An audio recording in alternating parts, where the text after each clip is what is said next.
الحمد للہ رب العالمین والصلاة والسلام علی سید المرسلین اما بعد فاعوذ باللہ من الشیطان الرجیم بسم اللہ الرحمن الرحیم۔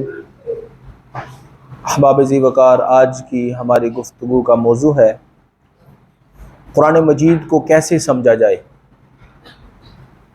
یہ مسئلہ یاد رکھیں کہ قرآن پاک کو سمجھنے کے لیے حدیث مبارکہ کو ساتھ رکھنا بہت ضروری ہے۔ جو بندے یہ سمجھتے ہیں نا کہ قرآن مجید کو ہم حدیث کے بغیر سمجھ لیں گے، وہ 5 وقت کی نماز بھی نہیں پڑھ سکتے۔ یہ نماز کی رکعتیں بھی وہ کوڈ نہیں کر سکتے کتنی رکھتے ہیں، یہ سارے کا سارا طریقہ تو حدیث میں بیان کیا گیا۔ مثلا قرآن پاک میں اقم الصلاۃ لدلوک الشمس، فجر کی نماز پڑھو طلوع فجر کے وقت، طلوع فجر کے بعد۔ اب یہ تو بتا دیا گیا کہ فجر کی نماز پڑھنی ہے، اب کیا فجر کی رکعتیں بیان کی گئی ہیں؟ طریقہ بیان کیا گیا ہے؟ نہیں بیان کیا۔ سارے کا سارا ہم نے حدیث مبارکہ سے سیکھنا ہے۔ قرآن مجید بغیر حدیث کے سمجھ آ ہی نہیں سکتا، ناممکن ہے۔ 2 مثالیں دوں گا میں آپ کو، ایک تو حدیث مبارکہ کے حوالے سے، ایک لاجیکل۔ حدیث مبارکہ میں ہے کہ نبی کریم صلی اللہ تعالی علیہ وسلم کے 2 صحابی تھے۔ جب رمضان شروع ہوا نا، تو انہوں نے رمضان شروع ہونے کے پہلا روزہ تھا، سحری کا وقت ہوا، قرآن مجید میں حکم ہو گیا بھئی روزہ رکھو۔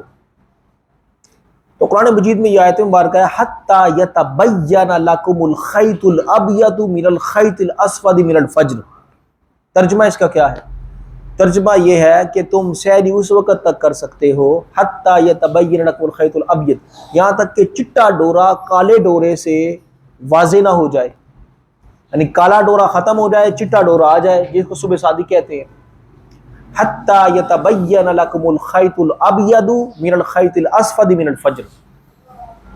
صبح کو 2 صحابی حضور علیہ السلام کی بارگاہ میں آئے اور آ کر انہوں نے اپنے ذہن کے مطابق، چونکہ سرکار علیہ السلام نے ابھی تشریح نہیں فرمائی تھی، یا فرمائی ہوگی انہوں نے سنی نہیں ہوگی، انہوں نے آ کے صبح بڑی عجیب بات بتائی۔ انہوں نے کہا یا رسول اللہ صلی اللہ علیہ وسلم، رات کو سوتے ہوئے نا ہم اپنے پاس اپنے جوتے رکھ کے سوئے تھے کہ ڈوروں سے وہ جوتوں کے تسمے سمجھے تھے۔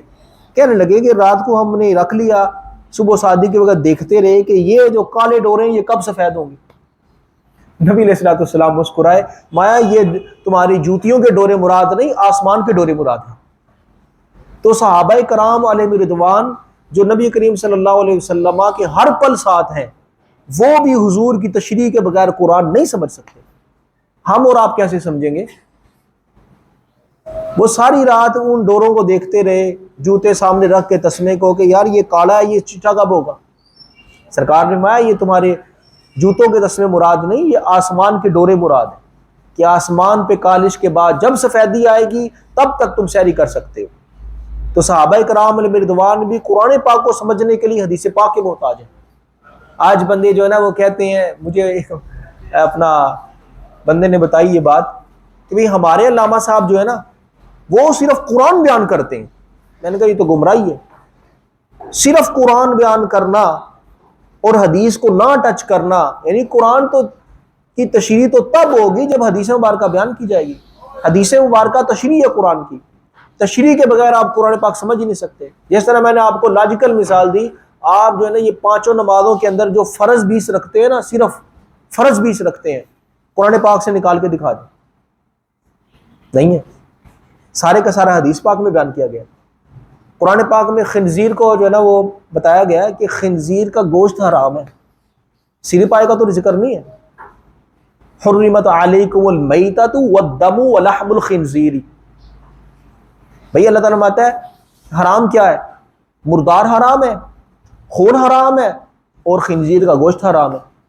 تو اس کا معاذ اللہ ایک جو بندہ یہ کہے نہیں میں تو قرآن ہی پڑھوں گا، مجھے تو قرآن کے علاوہ کسی کی ضرورت ہی نہیں ہے، تو اس کو کہا جائے گا پھر ٹھیک ہے، قرآن مجید میں یہ کہا گیا کہ خنزیر کا گوشت حرام ہے، سیری پائے تو نہیں کہ سیری پائے پکاؤ کھاؤ۔ حضرت پیر سیدنا میر علی شاہ صاحب گولڈوی رحمۃ اللہ تعالی علیہ مجدد اعظم، ان کے پاس ایک بندہ آ گیا، یہ بھی ایک فرقہ ہے اہل قرآن جنہیں پرویزی بھی کہتے ہیں. یہ پرویز جو ہے نا یہ 40-50 سال پہلے یہ بھی مرا ہے، جو اس فرقے کا بانی تھا. اچھا وہ یہ جدید دور میں بانی تھا اس فرقے کا پرویزی، لیکن یہ جو فرقہ ہے نا اہل قرآن کا، پہلے نے اہل قرآن کہتے تھے، اب انہیں پرویزی کہتے ہیں. ایک بندہ اہل قرآن میں سے حضرت پیر سیدنا میر علی شاہ صاحب گولڑوی رحمۃ اللہ تعالی علیہ کے پاس آیا. اب پیر صاحب بہت بڑے عالم تھے، پیر صاحب کوئی عام آدمی نہیں تھے، ان کی کتابوں کو پڑھیں تو تب پتہ لگتا ہے کہ یہ بندہ کتنا بڑا عالم ہے. حضرت پیر صاحب رحمۃ اللہ تعالی علیہ کے پاس وہ بندہ آ کے نا اس نے یہ گردان شروع کر لی، بھائی ہم تو بس قرآن کو پڑھیں گے، ہم نے قرآن کو ماننا ہے، ہم نے حدیث پاک کی تشریح کو ماننا ہی نہیں ہے. اچھا عجب بات یہ تھی کہ وہ بندہ تھا بھی اندھا، آنکھیں نہیں تھی اس کی.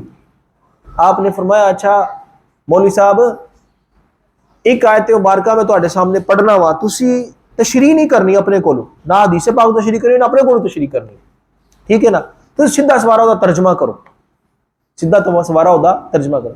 آیت مبارکہ کیا تھی؟ آیت مبارکہ حضرت پیر صاحب نے پڑھی، فرمایا فَمَنْ كَانَ فِي هَٰذِهِ أَعْمَىٰ فَهُوَ فِي الْآخِرَةِ أَعْمَىٰ أَضَلُّ سَبِيلًا.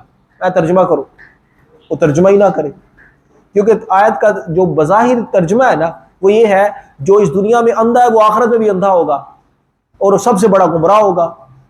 اس نے کہا ترجمہ کر، گل اپنے دی آ گئی نا، کیونکہ انا سی آپ کہندا ہے پیر صاحب اصل میں نا ادھر اندھے سے مراد دل کا اندھا ہے. نا نا نا نا نا، یہ تو زیادتی ہے نا. تم نے پہلے یہ دعویٰ کیا ہے کہ قرآن کو ہم قرآن سے سمجھیں گے، حدیث سے نہیں سمجھیں گے. جائیے کہ فقہا کے اقوال سے یا بزرگان دین کے یا صحابہ کی بات کو ہم مانیں، وہ تو بڑی دور کی بات ہے نا. تم تو یہ بات بھی ماننے کو تیار نہیں کہ قرآن کی حدیث تشریح سے حضور کے فرمان سے کر دیں.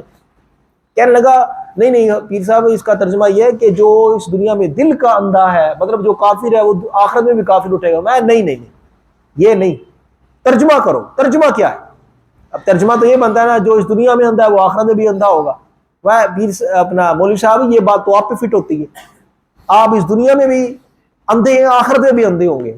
پھر اس کی سمجھ میں آئی وہ پیڑ گل پئی کہ واقعی جڑا نا اپنا قرآن مجید کو سمجھنا ہے تو حدیث مبارکہ کو ساتھ رکھنا ہوگا، بلکہ حدیث مبارکہ کے ساتھ ساتھ نبی کریم صلی اللہ تعالیٰ علیہ وسلم کے جو اصحاب ہیں انہوں نے جو قرآن کو سمجھا، کیونکہ نبی علیہ الصلوۃ والسلام نے پورے قرآن کی اس طرح کوئی تفسیر تو نہیں لکھی. صحابہ کرام علیہ رضوان نے نبی علیہ الصلوۃ والسلام سے جو قرآن پاک سمجھا، ہم پر وہ قرآن پاک اس طرح سمجھنا ضروری ہے. نرا آپ یہ کہیں نا کہ بھئی میں قرآن مجید کو جو ہے نا وہ ترجمے کے ساتھ پڑھ لوں تو میں کامیاب ہو جاؤں گا، ہرگز کامیاب نہیں ہو سکتے. صرف ترجمہ پڑھنا، ترجمے پر اکتفا کرنا. اب ترجمہ کرنے والوں نے تو کیا کیا ترجمہ کر دیا، واوا جادہ کا ضالا فہدی کا ترجمہ کیا کیا کرنے والوں نے. اس نے کیا کہ معاذ اللہ محبوب صلی اللہ علیہ وسلم آپ کے رب نے آپ کو معاذ اللہ گمراہ پایا. اب ضال کا ترجمہ اس نے گمراہ کر دیا اس گمراہ آدمی نے. لیکن فاضل بریلوی رحمۃ اللہ تعالی علیہ کی عظمت کو سلام، انہوں نے ضالن کا ترجمہ پتہ کیا کیا، اے محبوب صلی اللہ علیہ وسلم آپ کے رب نے آپ کو اپنی محبت میں خود رفتہ پایا. خود رفتہ کا مطلب ہے کہ اپنی محبت میں آگے آتا ہوا پایا تو آپ کو جو ہے نا وہ راہ دی. فاضل بریلوی نے یہ ترجمہ کیا، اے محبوب صلی اللہ علیہ وسلم آپ کے رب نے آپ کو اپنی محبت میں خود رفتہ پایا تو آپ کو راہ دی. اور دوسرے ترجمہ کرنے والے مترجمین نے کیا ترجمہ کیا، معاذ اللہ محبوب صلی اللہ علیہ وسلم رب نے آپ کو گمراہ پایا تو آپ کو سیدھا رستہ دکھایا. اس لیے جب تک اہل سنت و جماعت کے منہج اور مسلک کے مطابق قرآن مجید کو نہیں سمجھیں گے یہ سمجھ نہیں آئے گا. اچھا میں نے پچھلے سال بھی عرض کیا تھا، ہر یہ جو فرقہ ہے نا، ہر فرقہ ان کے پاس کوئی نہ کوئی دلیل موجود ہے جو انہوں نے اپنے تئیں بنائی ہوئی ہے، جو انہوں نے دلیل بنتی نہیں ہے لیکن انہوں نے اپنا مائنڈ سیٹ یہ بنا لیا کہ بھئی ہمارا جو مسلک ہے اس کی دلیل یہ ہے. اب میں ایک آیت مبارکہ عرض کرتا ہوں، اگر اس آیت مبارکہ کو حدیث مبارکہ سے علیحدہ کر کے آپ سمجھیں تو آپ سمجھ نہیں سکتے. اللہ تعالیٰ قرآن مجید میں فرماتا ہے فَاعْبُدْ رَبَّكَ حَتَّى يَأْتِيَكَ الْيَقِينُ. ترجمہ یہ بنتا ہے اے محبوب صلی اللہ علیہ وسلم، یا سرکار علیہ السلام سے خطاب ہے یا ہر بندہ مومن سے کہ اے بندہ مومن فَاعْبُدْ رَبَّكَ، اپنے رب کی عبادت کر. کب تک؟ حتی انتہا کے لیے آتا ہے، حتی یأتیک الیقین، یہاں تک کہ تجھے یقین آ جائے۔ اب اس کا تو مطلب یہ ہوا چونکہ ہمیں اللہ تبارک و تعالیٰ پر یقین ہے، آخرت پر یقین ہے، نبی علیہ السلام پر یقین ہے، لہذا نماز معاف ہونی چاہیے، عبادت معاف، کیونکہ یقین جو آ گیا۔ لیکن نبی علیہ السلام نے یقین کی تشریح موت سے فرمائی ہے۔ حتی یأتیک الیقین کا مطلب ہے حتی یأتیک الموت، اپنے رب کی عبادت کرو موت آنے تک، اپنے رب کی عبادت کرو کب تک؟ موت آنے تک۔ لیکن ایک بندہ کہے نہیں جی میں نے تو قرآن کو جو ترجمہ ہے بس اسے پڑھنا ہے، تو وہ تو نماز سے بھی آری ہو جائے گا، نہ نماز ہے نہ میں نے جو ہے نا وہ حج کرنا ہے نہ زکوٰۃ دینی ہے، کیوں؟ مجھے تو یقین آ گیا۔ اچھا یہ جو گمراہ لوگ ہیں نا، یہ آج کل جو یہ ڈبے پیر ہیں جو نماز نہیں پڑھتے، ٹھیک ہے، شرع شریف پہ عمل نہیں کرتے، مریدوں کا بھی کہتے ہیں جی بھگڑے ڈالو، اس طرح کے لوگ، اچھا وہی شاید مبارکہ کو باقاعدہ پڑھ کے وہ دلیل دیتے ہیں، وہ کہتے ہیں بھائی ہمیں تو یقین آ گیا لہذا عبادتیں معاف ہوگی۔ اللہ کے بندے، اگر یقین آنے سے عبادتیں معاف ہو جائیں تو سب سے پہلے تو سرکار مدینہ صلی اللہ علیہ وسلم جو سرور کائنات ہیں ان پہ عبادتیں معاف ہوتی نا۔ لیکن نبی علیہ الصلوۃ والسلام تو آخر ایام تک اپنی عبادات کو بجا طریقے سے جو ہے نا وہ ادا فرماتے رہے۔ یہ بات یاد رکھنے والی ہے کہ یہ جو گمراہ فرقے یہ قرآن مجید کی کسی ایک آیت کو لے لیں گے، اس کی اپنے پاس سے تشریح کریں گے۔ انہی فرقوں میں سے آج کل ایک جو فرقہ ہے وہ جدید فرقہ، یہ ہمارے جیلم کے اندر مرزا جہنمی کا فرقہ ہے، اس کا ایک منہج و اسلوب ہے، اس نے غیر مسلموں پر اعتراض نہیں کرنا، قادیانیوں پر نہیں کرنا تو کس پہ؟ اہل ایمان پہ۔ اس نے جو کچھ کرنی ہے شرارت مسلمانوں کے خلاف کرنی، اس نے جو کچھ شرارت ہے مسلمانوں کے خلاف، غیر مسلموں کے خلاف نہیں کرنی۔ اور یہی حدیث مبارکہ میں خارجیوں کی علامت قرار دی گئی تھی کہ یہ لوگ کیا کریں گے؟ اہل ایمان پر فتوے لگائیں گے اور اہل کفر کو بخش دیں گے۔ دنیا کے اندر کتنی زیادتیاں ہو رہی ہیں، اچھا ان کے خلاف نہیں بولنا تو کس کے خلاف ہے؟ داتا صاحب کے خلاف ہے۔ اللہ کے بندو، داتا صاحب کوئی عام بندے ہیں؟ داتا صاحب رحمۃ اللہ تعالی علیہ تو وہ ہستی ہیں کہ جن کے مزار مقدس پر ان کے وصال کے بعد بھی چلہ کاٹنے والی شخصیت کے ہاتھ پر 90 لاکھ بندوں نے اسلام قبول کیا۔ حضرت خواجہ معین الدین چشتی اجمیری رحمۃ اللہ تعالی۔ بھائی آج جو ہم اس خطے کے اندر مسلمان بیٹھے ہیں نا، ان صوفیاء کی وجہ سے بیٹھے ہیں۔ اگر داتا صاحب رحمۃ اللہ تعالی علیہ اس خطے میں نہ آتے، اپنا افغانستان چھوڑ کر، غزنی چھوڑ کر، تو یہ تبلیغیں نظر آتی؟ ہمارے جو آباء و اجداد مسلمان ہوئے کس کی بدولت مسلمان ہوئے؟ ان بزرگان دین کی بدولت، ورنہ ہمارے اس خطے کے اندر تو کفر تھا۔ اب پرتھوی راج جو تھا، آپ کو پتا ہے انڈیا کا جو میزائل ہے اس کا نام ہے پرتھوی، اور ہمارے کا نام کیا ہے؟ غوری۔ وجہ یہ تھی کہ حضرت خواجہ معین الدین چشتی اجمیری رحمۃ اللہ تعالی علیہ کے دور میں پرتھوی راج تو تھا، مسلمانوں پر ظلم کیا کرتا تھا۔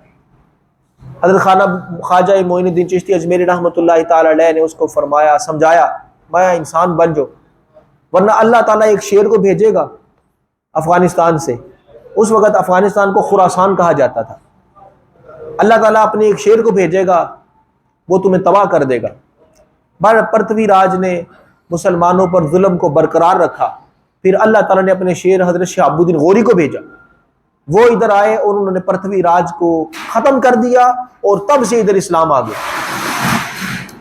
یعنی پھر قوت کے ساتھ اسلام آیا۔ ویسے تو محمد بن قاسم کے دور میں بھی آ گیا تھا، لیکن پرتھوی راج کے بعد پھر اسلام آیا تھا۔ اسی وجہ سے انڈیا کے میزائل کا نام ہے پرتھوی اور ہمارے کا نام ہے غوری، شہاب الدین غوری کے نام سے۔ اور یہ شہاب الدین غوری کے نام سے ڈاکٹر عبد القدیر خان نے اس لیے بنایا تھا کہ ڈاکٹر عبد القدیر خان خود جو ہے نا شہاب الدین غوری کی اولاد سے ہے۔ یہ بھی جو ہے نا ہمیں اپنا جو ہے نا وہ ریکارڈ پلانی چاہیے باتیں۔ ڈاکٹر عبد القدیر خان یہ شہاب الدین غوری کی اولاد سے ہے۔ شہاب الدین غوری بادشاہ اسلام ہے، بادشاہ ہندوستان ہے، جنہوں نے فاتح ہندوستان ہے، جنہوں نے ہندوستان کو فتح کیا تھا۔ میں الحمدللہ آپ کے مزار پہ حاضر ہوا ہوں سہاوا، جس وقت آپ انٹر ہوں گے تو سیدھے ہاتھ پر سہاوا یعنی سٹی میں جانے سے پہلے جو ہے نا وہ 10 کلومیٹر کے فاصلے پر تقریباً حضرت شہاب الدین غوری رحمۃ اللہ تعالی علیہ جو فاتح ہندوستان ہے ان کا مزار پاک ہے۔ وہ حضرت خواجہ معین الدین چشتی اجمیری رحمۃ اللہ تعالی علیہ کی دعا کی وجہ سے ادھر آئے تھے۔ آپ نے دعا فرمائی تھی، اللہ اپنے شیروں میں سے کوئی شیر بھیج۔ اس شیر نے آ کر پرتوی کا کام تمام کیا اور ادھر اسلام کا بول بالا ہوا۔ تو عرض کرنے کا مقصد یہ تھا، اچھا یہ شہاب الدین غوری کا مزار پھر ڈاکٹر عبد القدیر خان نے بنوایا تھا، کیونکہ ہمارے حکمرانوں کو تو توفیق ہی نہیں ہے نا، غازیوں کے مزار بنائے، مجاہدوں کے مزار بنائے، انہوں نے وہ مزار نہیں بنایا۔ ڈاکٹر عبد القدیر خان نے وہ قبر کی نشاندہی کرتے کرتے اس طرح کے جو پرانے لوگ تھے ان سے پوچھ کے ابھی بھی جو ہے نا ان کے مزار پہ تختی ساری لگی ہوئی ہے، پتہ کر کے بھئی ادھر شہاب الدین غوری کا مزار تھا۔ اب اس وقت جو ہے نا وہ شہاب الدین غوری رحمۃ اللہ تعالی علیہ کو جہاں آپ شہید کیے گئے تھے، رمضان کا مہینہ تھا اور آپ مغرب کے بعد افطاری کے بعد وضو فرما رہے تھے کہ غدار نے آپ کی گردن اتار دی تھی۔ تو اس وقت وہ رستہ جو تھا نا وہ خفیہ رستہ تھا، اس رستے سے آپ جو ہے وہ ادھر ہمارے اس علاقے میں تشریف لائے تھے۔ بہرحال عرض کرنے کا مقصد یہ ہے کہ قرآن مجید کو اگر سمجھنا ہے تو حدیث مبارکہ کا ساتھ ضروری ہے، اور پھر یہ بھی ہے حدیث مبارکہ کے ساتھ ساتھ بزرگان دین نے اس قرآن پاک کو کس طرح سمجھا ہے۔ ایک ہے میری سمجھ، آپ کی سمجھ، ہماری جو سمجھ ہے وہ تفسیر بالرائے ہے، ہماری ایک رائے ہے۔ اب تفسیر بالرائے حرام ہے، ہر بندہ جو ہے نا مفسر نہیں بن سکتا۔ ہر بندہ اٹھ کے کہے جی میں جو ہے نا وہ اپنا تفسیر قرآن لکھوں گا، نہیں لکھ سکتا۔ قرآن مجید کی تفسیر تو وہ بندہ لکھ سکتا ہے جس کو قرآن مجید پر عبور ہو، حدیث مبارکہ پر عبور ہو۔ صحابہ کرام علیہم رضوان نے جو قرآن پاک کو سمجھا انہی تفسیروں کو سامنے رکھ کے کوئی بندہ انہی تفسیروں میں سے لے کر نئی تفسیر بنا سکتا ہے۔ یہ نہیں ہو سکتا کہ بندہ کہ جی میں اپنے دماغ سے بناؤں گا، نہ میں حدیث کا خیال کروں گا، نہ صحابہ کرام علیہ رضوان یا اہل بیت کرام علیہ رضوان نے جو آیت مبارکہ کا مفہوم سمجھا ہے میں اس سے ہٹ کر اپنی تفسیر کروں گا۔ جو بندہ اپنی تفسیر کرے گا وہ بندہ خود گمراہ ہے۔ جس طرح یہ مرزا جیلمی ہے، اس کے فالوور جو ہے نا بڑھتے جا رہے ہیں، وہ ڈنگر آدمی جو کبھی مسجد میں نہیں آئے، اسکول کالجوں میں وہ جو ہوا کھاتے رہے، اس کے 2 کلپ دیکھ کر جو ہے نا وہ کہتے ہیں جی اے دین ٹھیک بیان کر دیں۔ جیڑا بندہ آپ مسیطیں نہیں بڑھتا، وہ آپ کو کہتا ہے میں 10 سال ہو گئے میں مسجد جا کے نہ نماز پڑھی، نہ نماز جمعہ پڑھا، نہ میں حرم پاک جا سکنا۔ تو جو اس کے فالوور ہیں کبھی کبھی یہ تو سوچو یار جس بندے کو رب نے اپنے گھر سے دور کر لیا تو اس بندے کے پیچھے لگے ہوئے وہ بندہ ہے۔ یہ تو کبھی کہتا ہے، یہ ہمارے پنجابی میں کرسب مقولہ ہے نا کہ ماں کہتی ہے جی میں تم دودھ نہیں معاف کرا دی۔ کبھی آپ نے اس کا فوش جملہ سنا ہے؟ اس نے اس کے بارے میں کیا کہا؟ اس نے کہا تو کون ہوتی ہے دودھ معاف نہیں کرنے والی، تو اپنے چکروں میں تھی، رب نے تجھے اولاد دے دی۔ یہ ماں کے بارے میں اس نے کہا ہے، ماں کی اس نے اتنی بڑی توہین کر دی کہ ماں تو اپنے چکروں میں تھی، رب نے تجھے اولاد دے دی، تجھے ماں بنا دیا، تو تیرا اپنا کون تھا کمال ہے، تو اپنے چکر کر رہی تھی۔ اب بندے سمجھتے نہیں ہیں کہ یار وہ تمہاری ماں کے بارے میں کیا بکواس کر رہا ہے، اور تم کہہ رہے جی وہ جو ہے نا اس نے جو ہے نا وہ بڑا دین کا کام کیا، وہ بڑے جو ہے نا وہ دین کے کام کر رہا ہے، وہ اس کا کام بس یہ ہے اس نے جو ہے نا وہ ایک کمرے کے اندر بیٹھ جانا ہے۔ اب بعض لوگ یہ کہتے ہیں نا کہ یار آپ لوگ ان سے جا کے بات کیوں نہیں کرتے؟ اس کے پاس کتنی باری علماء اہل سنت گئے ہیں، وہ اپنے دروازے سے باہر کہتے ہیں بے منع کیتا ہے منو میں نہیں مناظرہ نہیں کرنا، مناظرہ کس گل سے نہیں کرنا؟ امی جی نے منع کیتا ہے مناظرہ نہیں کرنا۔ بھائی جب مناظرہ نہیں کرنا تو پھر تم بتاؤ کہ مد مقابل کو پھر جواب کس طرح دو گے، اس کی بات کس طرح سنو گے؟ سامنے بیٹھو نا، ڈیبیٹ نہیں کر سکتا وہ بندہ، کیوں؟ درسیات سے وہ بندہ آ رہی ہے، نہ اس نے قرآن پڑھا، نہ اس نے حدیث پڑھی، اس نے جو ہے نا وہ صرف ترجمے پڑھے ہوئے ہیں۔ اب اصلی جو ہے نا وہ اگر اس کو کہا جائے کہ بغیر اعراب کے یعنی زبر زیر پیش کے قرآن پاک پڑھ کے دکھا دو، کبھی بھی نہیں پڑھ سکے گا۔ حدیث مبارکہ پڑھ کے دکھا دو، فقہ کی کتابیں پڑھ کے دکھا دو، اس نے تو ترجمے رکھے ہوئے ہیں سارے، وہ تو ترجموں کی اس نے مشین لگائی ہوئی ہے، جو بھی ترجمہ ہے وہ سامنے رکھ کے جو ہے نا بیان کر دے گا۔ اور یہ ترجمے پڑھ کے دین بیان کرنا، یہ بندہ گمراہ ہو جاتا ہے۔ اب میں ایک حدیث مبارکہ آپ کے سامنے بیان کرتا ہوں، آخری بات ہے۔ ایک بندہ کہ جس نے اپنے دماغ سے دین کو سمجھا، نہ سرکار علیہ السلام کے فرمان کو آگے رکھا، نہ صحابہ کے فرمان کو، نہ بزرگان دین کو، اس نے ایک حدیث مبارکہ سنی تھی من استنجا فلیؤتر۔ یہ سن کر اس نے کیا کیا؟ استنجا کرنے کے بعد وتر پڑھنی شروع کر دی، اپنے دماغ سے سمجھا نا، من استنجا فلیؤتر، جس بندے نے استنجا کیا اسے چاہیے کہ وہ وتر پڑھے۔ اب اس نے اسی طرح جو ہے نا وہ استنجا کرنے کے بعد ڈائریکٹ وتر شروع کر دی۔ وہ جو ایک عالم دین تھے پاس سے گزرے، اس نے کہا خیر تے ہے، بھائی نہ تم نے استنجے کو سکھایا، نہ دھویا، نہ وضو کیا، ڈائریکٹ استنجا کر کے جو ہے نا وہ وطر پڑھنے شروع کر دی۔ اس نے کہا میں حدیث پڑھی گی، من استنجا فلیوتر، جس بندے نے استنجا کیا اسے چاہیے کہ وطر کرے۔ اس کو پھر سمجھایا، او پاگلا، من استنجا فلیوتر کا مطلب وہ نہیں جو تو سمجھا ہے، اس کو فرمان رسول کی روشنی میں سمجھ۔ اس کا مطلب یہ ہے کہ جس بندے نے استنجا کیا وہ پاک عدد میں استنجے کو خشک کرے۔ وطر کا مطلب ہوتا ہے پاک عدد، کہتے ہیں نا جفت اور طاق۔ یہ وطر کی نماز ہے نا، وطر کی نماز کو وطر اس لیے کہتے ہیں یہ 3 رکعت ہے۔ تو سرکار نے صلی اللہ علیہ وسلم نے جو بندہ استنجا کرے اسے چاہیے کہ طاق عدد میں ڈھیلے لے، طاق عدد میں کیا لے، ڈھیلے لے، وطر کرے۔ تو وطر کرنا مراد تھا، وطر پڑھنا مراد نہیں تھا۔ تو اس لیے احباب ذوالفقار یہ مسئلہ یاد رکھیں کہ اہل سنہ و جماعت کے جو عقائد ہیں ان پر گامزن رہیں، آگے پیچھے نہ جائے۔ بعض بندے نے اپنا انہوں نے سما خیرہ دی بیماری ہوندی ہے، سما خیرہ دی ہوئی مطلب کہ 4 دہاڑے تھے، 4 دہاڑے ہوتے، 4 دہاڑے ہوتے، 4 دہاڑے ہوتے، اس طرح بندہ گمراہ ہو جاتا ہے۔ بھائی ہمارا جو مسلک اہل سنت ہے اس میں جو ہے نا نبی علیہ السلام کی محبت ہے، صحابہ کرام علیہ رضوان کی محبت ہے، اہل بیت کی محبت ہے، بزرگان دین کی محبت ہے، کسی سے کوئی ٹکراؤ نہیں ہے۔ تو ایسی اچھی جماعت کو چھوڑ کر بندہ ان کے پیچھے لگ جائے، کہتے بابے تے شاہی کوئی نہیں، کہتے آخر ماں اما تے شاہی کوئی نہیں، اے ہن منو یاد آئی ہے انہیں پہلی گل ہے کہ اما تے شاہی کوئی نہیں، پھر اس کے بعد اس نے آگے سے جو بکواسات کی تو میں نے آپ کو سنا دی۔ اس لیے احباب ذوالفقار اہل سنت و جماعت کے ساتھ ریلیٹڈ رہیں، اپنا مسلک، اپنا عقیدہ بزرگان دین کے مطابق کریں، کیونکہ بزرگان دین سے جو دین آیا ہے یہ جو ہے نا وہ چین کی طرح آیا ہے، ایک لڑی کی طرح آیا ہے۔ ہمارے مشائخ نے اپنے مشائخ سے سنا، انہوں نے اپنے مشائخ سے سنا، وہ نبی علیہ السلام تک جاتا ہے۔ اس نے کس سے سنا ہے؟ اس نے کسی سے نہیں سنا، یہ تو خود بخود اپنے ذہن سے دین کو سمجھ رہا ہے اور بزرگان دین کی ہٹک کر رہا ہے، اور بزرگان دین کو جو ہے نا وہ ایک عام بندے کے درجے سے بھی نیچے اتار رہا ہے۔